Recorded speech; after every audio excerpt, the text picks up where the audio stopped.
Horror. जब मैं ये वर्ड बोलता हूँ हॉरर, तब आपके मन में क्या आता है? भूत, प्रेत, हॉन्टेड हाउसेस या कोई साइंस फिक्शन मूवी का कोई क्रिएचर। बट क्या आपको पता है कि इस दुनिया की सबसे हॉरिफिक चीज क्या है? मूवीज देखते समय जो हॉरर वाला थ्रिल होता है वो मूवी देखने के बाद खत्म हो जाता है, क्योंकि हमें पता होता है कि it is just a movie. The Exorcist को देख लो, इस मूवी को देख के आपको ये लगेगा कि क्या भूतों का पोजीशन रियल में होता है, इंसान के अंदर कोई आत्मा घुस जाए ऐसा हो सकता है। या फिर द क्वाइट प्लेस देखो, तो इसमें ये जो क्रिएचर्स दिखते हैं, इस टाइप के क्रिएचर्स को देखकर आप ये कहोगे कि क्या ये क्रिएचर्स रियल में पॉसिबल है, फ्यूचर में या कभी भी किसी म्यूटेशन एक्सपेरिमेंट के चलते। असल बात यह है कि इस दुनिया में हर चीज पॉसिबल है, बट मेजॉरिटी लोग मिरेकल्स, घोस्ट्स, पैरानॉर्मल एनर्जीज पर यकीन नहीं करते हैं। बट हॉरर चीजों में ऐसी चीज जिस पर सब यकीन करते हैं वो है साइंस, असल विज्ञान के कैटेगरी में आया हुआ डेंजर। ऐसी चीज जिस पर सब यकीन करते हैं, जिस पर आप चाह कर भी यकीन नहीं करना चाहोगे, बट ये आपसे नहीं हो पाएगा। एक ऐसी हॉरिफिक कहानी है जिसके बारे में जब दुनिया याद करती है तब आज भी पूरे दुनिया के स्पाइन से चिल्स पास हो जाती है उस घटना को याद करके।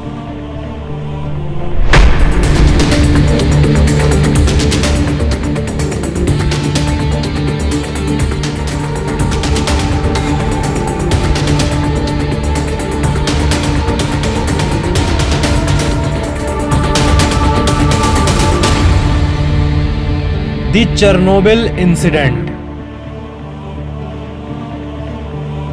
इस दुनिया का हर एक जीव, हर एक एलिमेंट, हर एक प्लैनेट, इंटायर मैटर एटम से बना है, परमाणु से।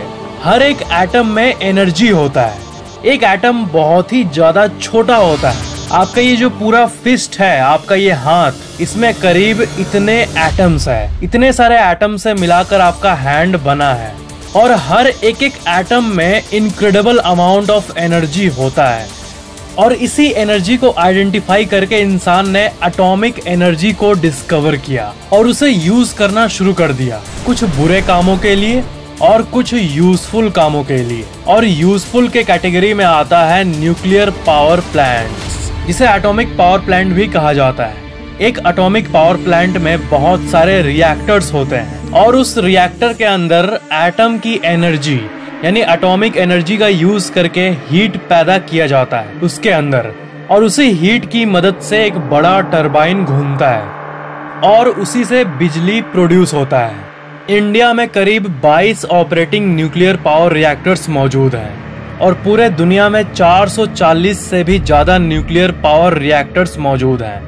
सबसे ज्यादा रिएक्टर्स यूनाइटेड स्टेट्स में मौजूद हैं, 95, followed by France, 56 nuclear reactors.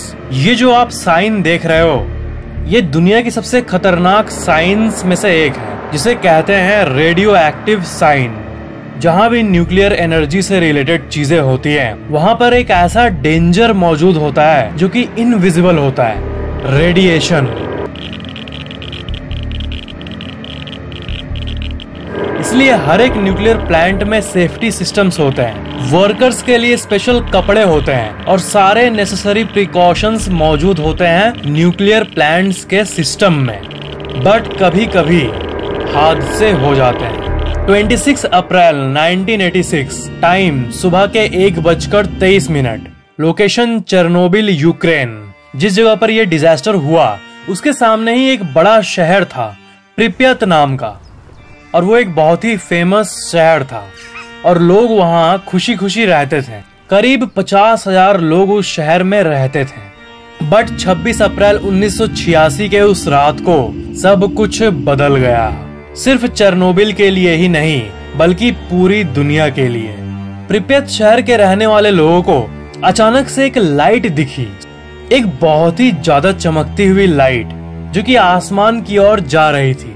लोगों को ये लगा कि ये नॉर्मल सा कोई फैक्ट्री में आग लगने वाला इंसिडेंट होगा, और वो इलाके के सारे लोग उस इंसिडेंट को एक ब्रिज पर खड़े होकर देखने लगे। बच्चे, बूढ़े, जवान, सब कोई घर के बाहर निकलकर डिस्कस करने लगे कि आखिर हुआ क्या।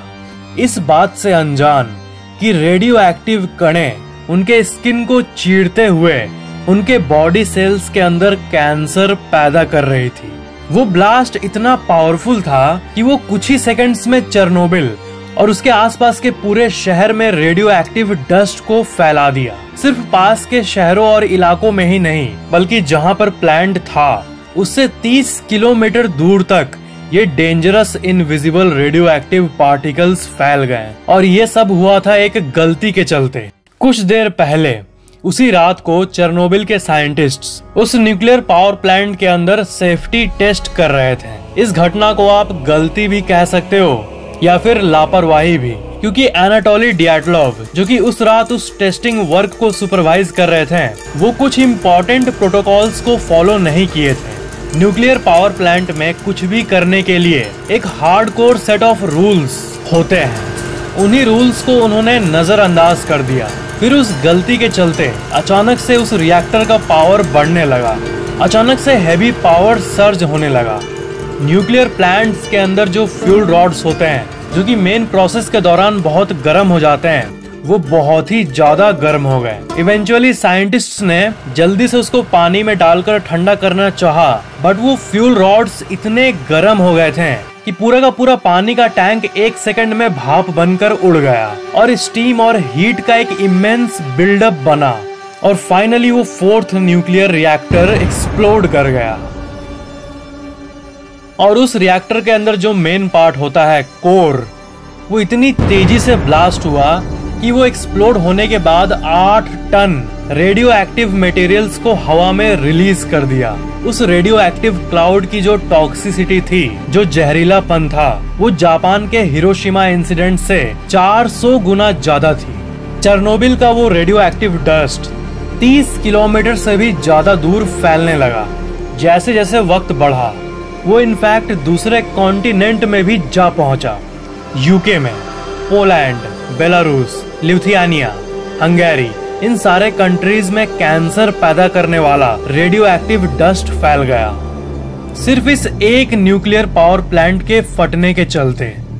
चेरनोबिल के सबसे नियरेस्ट सिटी प्रिप्यत में, जैसा कि आपको अभी पता चला, 50,000 से भी ज्यादा लोग रहते थे। इस इंसिडेंट के बाद उन सब को शहर छोड़ना पड़ा और प्रिप्यत नामक ये शहर आज भी पूरा खाली है।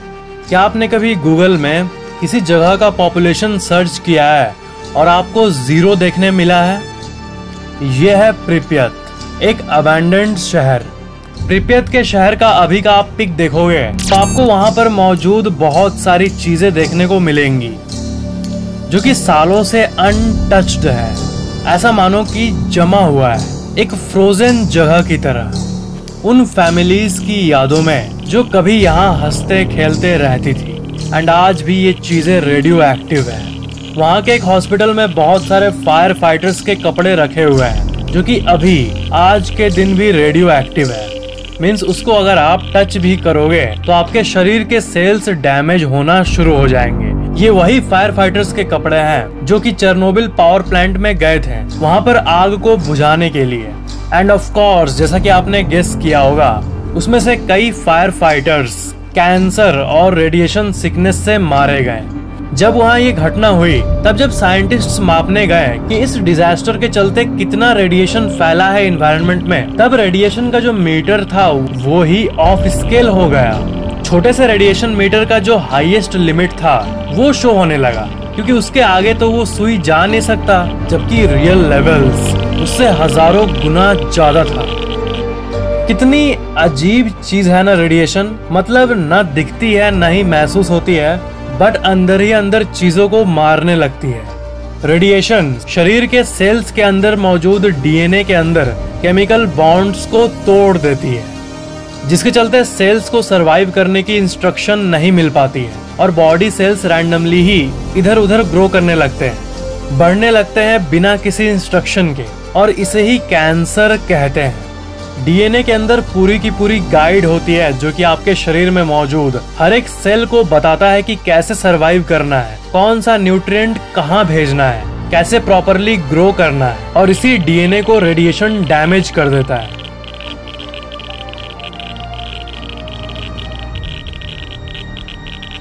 और पेड़ों में भी ये लाइफ को लिटरली खत्म कर देता है।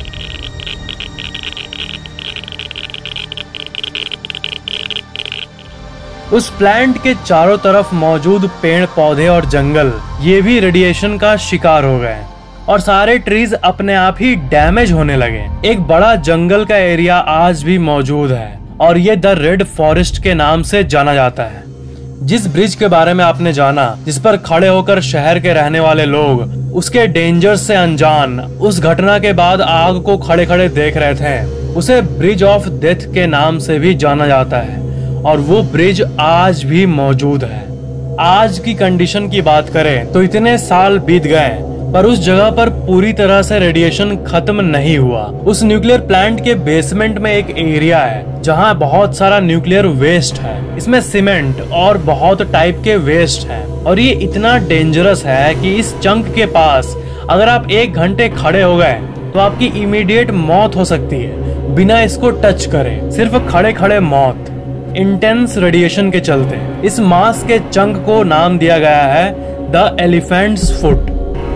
और सबसे खतरनाक बात कि ये आज भी उसी जगह पर मौजूद है और एक्टिवली रेडिएशन को छोड़ती है। और वो कितने साल तक वहां रहेगा, उसकी रेडिएशन खत्म होने में, उस वेस्ट को नॉर्मल वेस्ट होने में अभी 20,000 साल से भी ज्यादा लग जाएगा। मतलब उस पावर प्लांट में मौजूद उस वेस्ट वाले एरिया को आप दुनिया की सबसे खतरनाक जगह भी कह सकते हो।